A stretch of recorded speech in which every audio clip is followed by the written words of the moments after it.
Avant cette émission, petite surprise pour toi, Bob. J'ai du coup demandé à Rodolphe de réfléchir à un joueur de tennis que tu aurais pu incarner. Rodolphe, c'est à toi, c'est le portrait de Bob. Alors, en 3 petites minutes pour Bob. Et si Bob Sinclair avait été un joueur de tennis, c'est effectivement la question un peu décalée que je me suis posée. Alors, comme mon travail consiste à fonctionner par analogie, j'ai commencé tout simplement en cherchant des Bob célèbres dans l'univers du tennis. Il y en a quelques-uns. Bob Brett, coach australien. Bob Bryan, l'un des frères Bryan, les jumeaux spécialistes du double. On a aussi le joueur français Stéphane Robert, oui, parce que Bob, c'est bien le diminutif de Robert. Où il y a aussi Roberto Bautista Agut. Mais bon, voilà, j'ai vite compris que cette piste, elle était assez douteuse.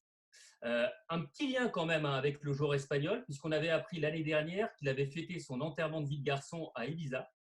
Et on sait que c'est une île que tu connais très bien, puisque tu t'y produis tous les étés.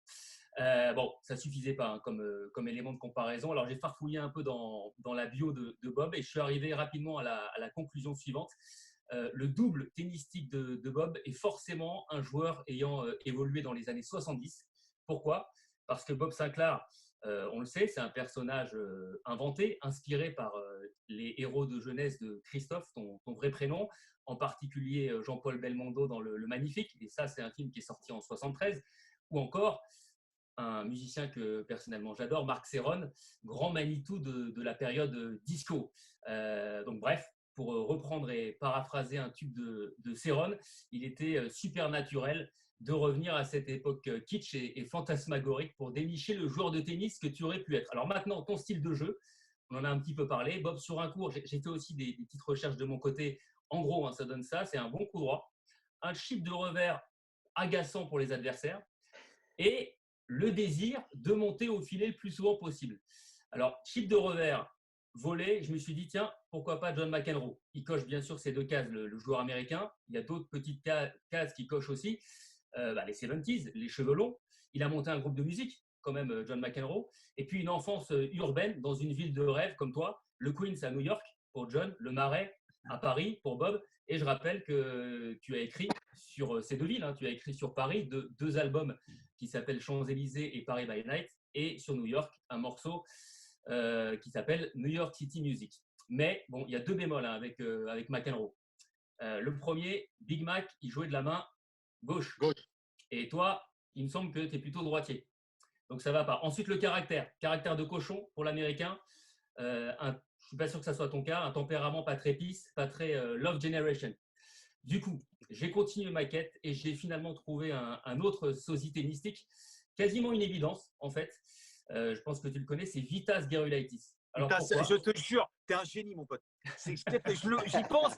Non, mais j'y pense depuis tout à l'heure parce que les cheveux frisés longs, machin. Non, mais j'y pense depuis tout à l'heure. J'ai pas eu te le dire, je te laissais aller au bout.